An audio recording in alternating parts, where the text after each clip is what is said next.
Hello दोस्तों, जोहार। अगर अभी तक आपने मेरे चैनल को सब्सक्राइब नहीं किया है तो अभी कर लीजिए, क्योंकि जब मैं नया वीडियो डालूंगा सबसे पहले आप तक पहुंच सके। चलिए आगे बढ़ते हैं। आज मैं आपके सामने बात करने जा रहा हूं झारखंड की प्रमुख नदियां, परियोजनाएं आदि। तो झारखंड में जो राज्य में जो प्रवाह प्रणाली है, नदियों को हम दो भागों में विभाजित करते हैं। पहली जो गंगा में मिलने वाली नदियों की प्रवाह प्रणाली, दूसरी जो दक्षिण में बहने वाली नदियों की प्रवाह प्रणाली। झारखंड की प्रमुख नदियों में दामोदर, उत्तरी कोयल, सोनरेखा, शंख, दक्षिणी कोयल, अजय तथा मोर नदी है। उत्तरी कोयल तथा दामोदर प्रथम वर्ग में शामिल नदियां हैं। अदर्स में सोनरेखा नदी, शंख नदी, दक्षिणी कोयल दूसरे वर्ग में शामिल नदियां हैं। इन दोनों के बीच स्थित जल विभाजक झारखंड के लगभग मध्यवर्ती भाग में पूर्व से पश्चिम दिशा की ओर फैला हुआ है। अब मैं बात करता हूँ झारखंड के प्रमुख नदियाँ। पहला है दामोदर नदी।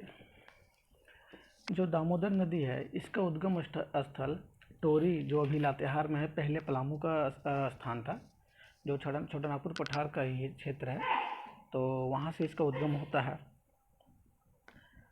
और दामोदर नदी झारखंड में बहने वाली सबसे लंबी नदी है। अगर मैं इसके लंबाई की बात करूं कि इस नदी की पूरी लंबाई है 592 किलोमीटर है, जो बंगाल की खाड़ी में जाके गिरती है। लेकिन अगर मैं सिर्फ झारखंड की बात करूं तो झारखंड में ये कितनी अपनी सीमा बनाती है, तो 290 किलोमीटर, और ये झारखंड का सबसे लंबा नदी है। अगर मैं इसकी सहायक नदी के बारे में बात करूं तो बराकर नदी है, बोकारो नदी, कतरी नदी, कुनार नदी, जमुनिया नदी इसके सहायक नदी है। सहायक नदी वो नदी होता है जो किसी जैसे छोटे नदी बड़े नदी में आके मिल जाती है।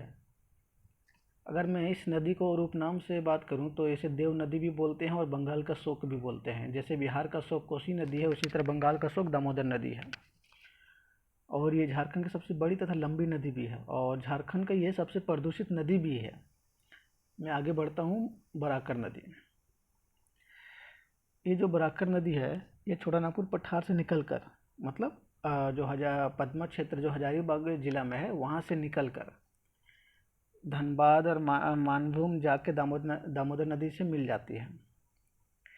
इस नदी पे दामोदर घाटी परियोजना के अंतर्गत मैथन डैम बनाया गया है, और इसकी जो सहायक नदी है उसरी बरसोती नदी है। अगर मैं इसकी लंबाई की बात करूँ तो ये 225 किलोमीटर सीमा बनाती है। अब मैं बात करता हूँ सोनरेखा नदी, क्योंकि ये दूसरे वर्ग में शामिल नदियाँ हैं। सोनरेखा नदी, यह नदी छोटानागपुर पठार के रांची जिले के नगरी क्षेत्र से निकलती है, और यह एक मौसमी नदी है जो बारिश में पूरा भर जाता है, और इसके सुनहरे रंग के बालू के कारण इसे सोनरेखा नदी भी कहा जाता है। अगर मैं इसकी लंबाई की बात करूँ तो इसकी लंबाई है 395 किलोमीटर। अगर मैं इसके सहायक नदी की बात करूं तो काकरो नदी, कांची नदी, जमुरू नदी, खरखई, संजय नदी आदि। और ये बंगाल की खाड़ी में स्वतंत्र रूप से गिरने वाली झारखंड की एकमात्र नदी है ये, और ये दक्षिण पूर्व की ओर प्रवाहित होती है। अब मैं बात करता हूँ चौथी नदी, मयूराक्षी नदी। जो मयूराक्षी नदी है, और इसका उद्गम स्थल है देवघर से, जो त्रिकुट पहाड़ी से निकलती है, यहाँ वहाँ से इसका उद्गम होता है। और इस नदी के ऊपरी प्रवाह क्षेत्र में मोतिहारी के नाम से भी जाना जाता है, और यह भुरभुरी नदी से मिलकर मोर के नाम से भी पुकारी जाती है। मयूराक्षी नदी या मोर नदी भी इसको बोला जाता है। अगर मैं इसका सहायक नदी की बात करूँ तो धोबाई, टिप्टा, भामरी, पुसरो, दोना आदि ये सब इसकी सहायक नदी है। और मयूराक्षी नदी के तट पर ही हिजला मेला का आयोजन होता है, जो हिजला पहाड़ी जो दुमका में है, इसी नदी के किनारे में होता है। मैं बात करता हूँ उत्तरी कोयल नदी। ये जो उत्तरी कोयल नदी है, यह नदी रांची के पठार से निकलकर उत्तरी दिशा की ओर बहती है। और औरंग और अमानत नदी, अगर इसका सहायक नदी की बात करूँ तो औरंग और अमानत नदी इसका सहायक नदी है। अगर मैं इसकी लंबाई की बात करूँ तो 260 किलोमीटर इसकी लंबाई है। मैं बात करता हूँ दक्षिणी कोयल नदी।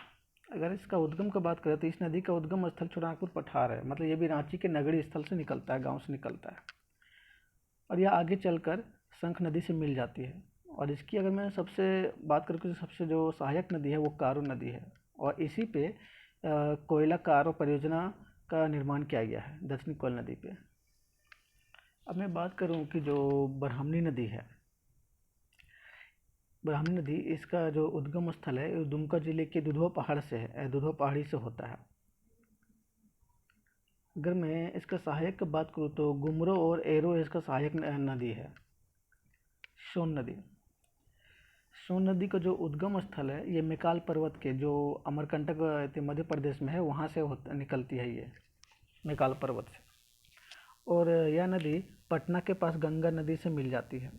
अगर मैं इसकी लंबाई की बात करूँ तो इसका लंबाई लगभग 780 किलोमीटर है। इस नदी को सोनभद्र और हिरुयवाह के नाम से भी जाना जाता है। यह नदी झारखंड के 45 किलोमीटर की सीमा बनाती है, मतलब यह नदी झारखंड में 45 किलोमीटर सीमा बनाती है और टोटल लंबाई जो है वो 780 किलोमीटर है। और यह पलामू की उत्तरी सीमा बनाते हुए प्रवाहित होती है, और उत्तरी कोयल इसकी सहायक नदी है। और इसके सहायक नदी की बात करें उत्तरी कोयल इसकी सहायक नदी है। अजय नदी, जो अजय नदी है इसका जो उद्गम स्थल है ये जो बिहार जिला के जो बिहार राज्य के जो मुंगेर जिला है वहाँ से इसका उद्गम होता है।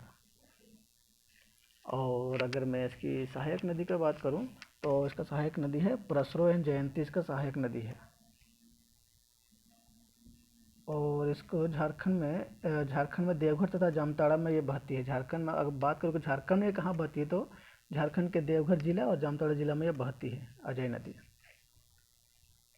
अब मैं बात करता हूँ 10वीं में फाल्गु नदी।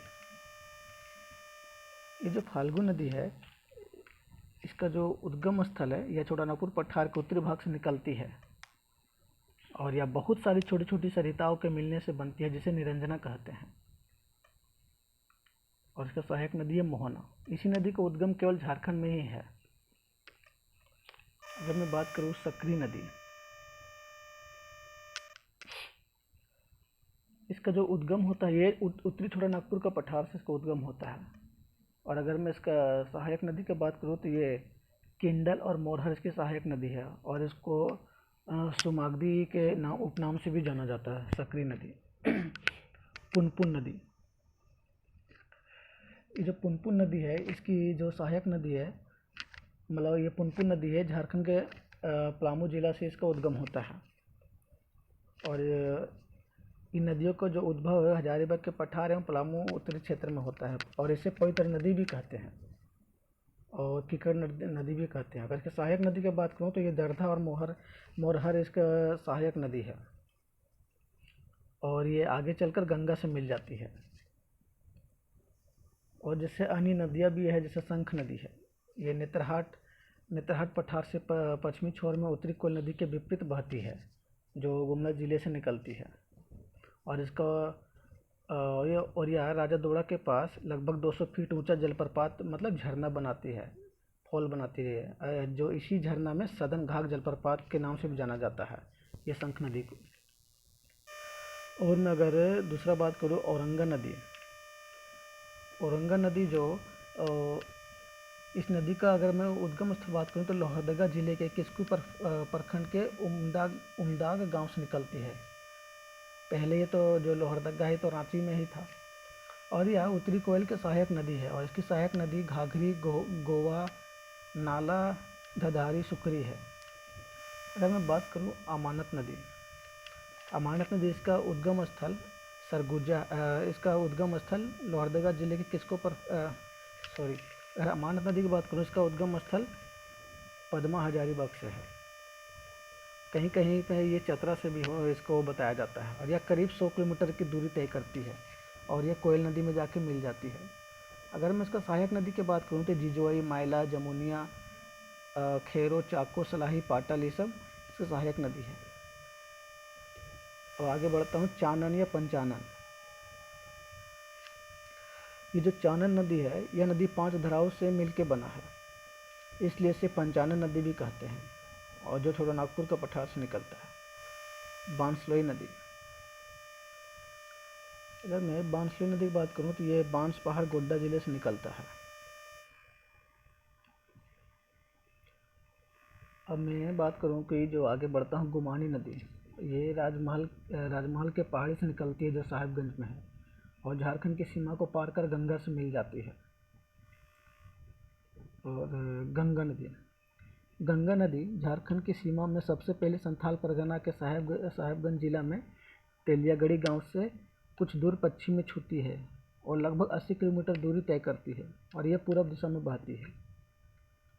मैं बात करूं कि किंडल नदी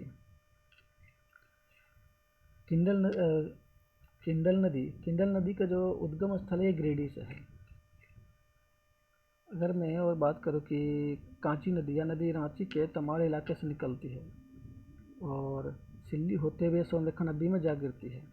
और अन्य तथ्य बात करता हूँ। अन्य तथ्य में जो सोनरेखा नदी है, सोनरेखा नदी की मूल जगह छोटानागपुर का पठार है और जमशेदपुर सोनरेखा नदी किनारे ही स्थित है। और बराकर नदी का उल्लेख बौद्ध एवं जैन ग्रंथों में भी मिलता है। सोन नदी सबसे पहले गढ़वा में प्रवेश करती है। संघ तथा दक्षिणी कोयल नदी उड़ीसा में एक दूसरे से मिलती है। और मयूराक्षी नदी अपने आरंभिक अवस्था में मोतिहारी के नाम से भी जानी जाती है। अब मैं बात करता हूँ नदी घाटी परियोजनाएं। नदी घाटी परियोजनाएं जैसे दामोदर नदी पे जो बसा हुआ है दामोदर घाटी परियोजनाएं, जो दामोदर घाटी वो बहुउद्देशीय परियोजना है, जिसमें से एक मतलब नदी से बहुत सारी योजनाएं चलाई जा रही है, इसलिए बहुउद्देशीय परियोजनाएं उससे बोल रहे हैं। जैसे सिंचाई भी किया जाता है, बिजली बनाया जाता है, पानी भी पिया जाता है और बहुत सारे ऐसे हैं जो बहुउद्देशीय परियोजना है। और यह भारत का पहला बहुउद्देशीय परियोजना है, दामोदर घाटी बहुउद्देशीय परियोजना। ये झारखंड तथा पश्चिम बंगाल की संयुक्त परियोजना है और इसकी जो स्थापना जो हुआ था ये 7 जुलाई 1948 को हुआ था। और इसका जो पहला अध्यक्ष था, प्रथम चेयरमैन थे, वो एंड्रयू डब्ल्यू लैंगस्टे थे। और यह परियोजना अमेरिका की टेनेसी घाटी परियोजना पर आधारित है। स्वतंत्र भारत की प्रथम विद्युत योजना दामोदर नदी पर बनाई गई। इस परियोजना का संचालन दामोदर घाटी निगम डीवीसी के द्वारा होता है, जिसका मुख्यालय हेडक्वार्टर कोलकाता में है। इस परियोजना के अंतर्गत एक अवरोधक बांध है, 8 बड़े बांध हैं और 3 तापीय विद्युत केंद्र तथा 6 जल विद्युत केंद्र आते हैं। और डीवीसी का भूमि संरक्षण डिवीजन हजारीबाग में है। जो एक अवरोधक बांध है दामोदर घाटी परियोजना के अंतर्गत, वह है दुर्गापुर में है। अगर मैं 8 बड़े बड़े बांध की बात करूं तो जो तिलैया बांध है वो बराकर नदी पे है और जो कोडरमा जिले में है। इसकी जो स्थापना हुआ था तिलैया बांध को 1953 ईस्वी में। और जो मेथन डैम है जो बराकर नदी पे है वो धनबाद में है, वो 1958 में स्थापना हुआ था। और बाल पहाड़ी बांध जो बराकर नदी पे है गिरिडीह जिला में है ये। और पंचेत बांध जो दामोदर नदी पे है, ये धनबाद जिला में है, 1959 में स्थापना हुआ था। अय्यर बांध जो दामोदर नदी पे है। बेरमो बांध जो दामोदर नदी पे है, वो बोकारो में है ये। बोकारो बांध जो बोकारो नदी में है और बोकारो में ही है। और कोनार बांध जो बोकारो नदी में है, हजारीबाग में, 1954 में इसका स्थापना हुआ था। अगर मैं 3 तापीय विद्युत केंद्र मतलब थर्मल पावर स्टेशन की बात करूं तो बोकारो थर्मल पावर स्टेशन मतलब बोकारो तापीय विद्युत केंद्र जो बोकारो में है, चंद्रपुरा तापीय विद्युत केंद्र जो बोकारो में है, दुर्गापुर तापीय विद्युत केंद्र जो दुर्गापुर में है। अगर इसके अंतर्गत 6 जल विद्युत मतलब हाइड्रो इलेक्ट्रिक पावर प्लांट की बात करूं तो Tilaiya hydro power plant, Maithon hydro power plant, Panchet hydro power plant, Bal Pahari hydro power plant, Bermo Pahari hydro power plant, Konar hydro power plant, ये सब 6 जल विद्युत परियोजना है। और जो बिजली उत्पादन क्षमता है 1200 मेगा वोल्ट का है। और इस जो डीवीसी के अंतर्गत जो सिंचाई होती है उसका जो क्षेत्रफल है वो 8 लाख हेक्टेयर क्षेत्रफल में सिंचाई करती है डीवीसी के अंतर्गत। अगर मैं सोनरेखा नदी की बात करूँ तो सोनरेखा नदी जो सोनरेखा बहुउद्देश्य परियोजना है, इसका जो स्थापना हुआ था 1982-83 में किया गया था और ये 5वीं पंचवर्षीय योजना के दौरान किया गया था। और ये झारखंड, पश्चिम बंगाल और उड़ीसा का संयुक्त परियोजना है। यह परियोजना वर्ल्ड बैंक की सहायता से चल रही है। होंडरू जल विद्युत गृह सोनरेखा परियोजना के अंतर्गत आता है, जिससे 200 मेगा वोल्ट बिजली उत्पादन होता है। चांडिल डैम, गोलहुडी डैम, पालना डैम तथा डिमना डैम सोनरेखा नदी पर ही है। ईचा तथा गाजिया डैम खरखई नदी पर है। मयूराक्षी परियोजना, ये विस्तार झारखंड तथा पश्चिम बंगाल में है इसका। इस परियोजना के अंतर्गत मयूराक्षी नदी पर कनाडा डैम या फिर बांध जिसको बोलते हैं, और कभी कभी इसे मतलब मसांजोर डैम से भी इसको जाना जाता है, जो दुमका में है। उत्तरी कोयल परियोजना, स्थापना 1972 ईस्वी में और 1993 में इसे रोक दिया गया। इस परियोजना के अंतर्गत पलामू तथा गढ़वा जिले की सिंचाई की सुविधा प्रदान की जा रही है। 5 जनवरी 2019 को प्रधानमंत्री द्वारा उत्तरी कोयल मतलब मंडल डैम की पुनः शुरुआत करके आधारशिला रखी गई। कोयल कारो परियोजना, दक्षिणी कोयल तथा उसकी सहायक नदी कारो पर स्थित है। यह परियोजना 2003 में बंद कर दी गई। और अगर मैं अन्य तथ्य की बात करूं तो तेनुघाट डैम जो बोकारो में है दामोदर नदी पे, नलकारी डैम जो पतरातू में है नलकारी नदी पे, गेतलसूर डैम जो रांची में सोनरेखा नदी पे, कोनार सिंचाई परियोजना हजारीबाग बोकारो गिरिडीह में है, अजय बराज परियोजना जो देवघर और दुमका में है, गुमानी बराज परियोजना जो साहेबगंज और पाकुड़ में है, अमानत बराज परियोजना जो पलामू में है, और झारखंड का हाइडल पावर प्रोजेक्ट तिलैया में है। और कनाडा डैम का निर्माण कनाडा सरकार की सहायता से की गई है, जिसे मसांजोर डैम भी बोलते हैं। अब मैं बात करता हूँ विद्युत जो परियोजनाएँ हैं, इलेक्ट्रिक प्रोजेक्ट। इसका जो कुल जो स्थापित जो विद्युत क्षमता है, जो इलेक्ट्रिक कैपेसिटी है, उसकी 3050 मेगावाट का, और प्रति व्यक्ति जो खपत होता है 230 मेगावाट। राज्य में 2 प्रकार की विद्युत परियोजनाएं हैं, एगो है थर्मल पावर प्लांट, एगो हाइड्रो इलेक्ट्रिक पावर प्लांट, तापीय विद्युत परियोजनाएं और जल विद्युत परियोजनाएं। मैं बात करता हूँ थर्मल पावर प्लांट। जो थर्मल पावर प्लांट है वो 4 है, जो बोकारो जैसे BTPS Bokaro thermal power plant, Chandrapura power plant, Patratu power plant, Tenughat thermal power plant. जो अगर मैं बात करूँ कि इसका जो उत्पादन क्षमता है BTPS का बोकारो थर्मल पावर प्लांट का, तो 830 मेगावाट का। अगर मैं CTPS का बात करूँ चंद्रपुरा थर्मल पावर प्लांट का, तो 780 मेगावाट का। अगर मैं PTPS का बात करूँ तो पतरातू थर्मल पावर प्लांट का इसका जो उत्पादन क्षमता है कैपेसिटी है 840 मेगावाट का। अगर मैं TTPS का बात करूँ तेनुघाट थर्मल पावर प्लांट, इसका जो उत्पादन क्षमता है 420 मेगावाट का। अगर मैं और बात करूँ जो हाइड्रो इलेक्ट्रिक प्रोजेक्ट है, और इस पर तिलैया जल विद्युत केंद्र जो 60 मेगावाट पे है, जो कोडरमा में है, और मैथन जल विद्युत केंद्र जो 7 मेगावाट का इसका उत्पादन क्षमता है, ये धनबाद में है। पंचद हाइड्रो इलेक्ट्रिक पावर प्लांट जो 60 मेगावाट का है, वो भी धनबाद में है।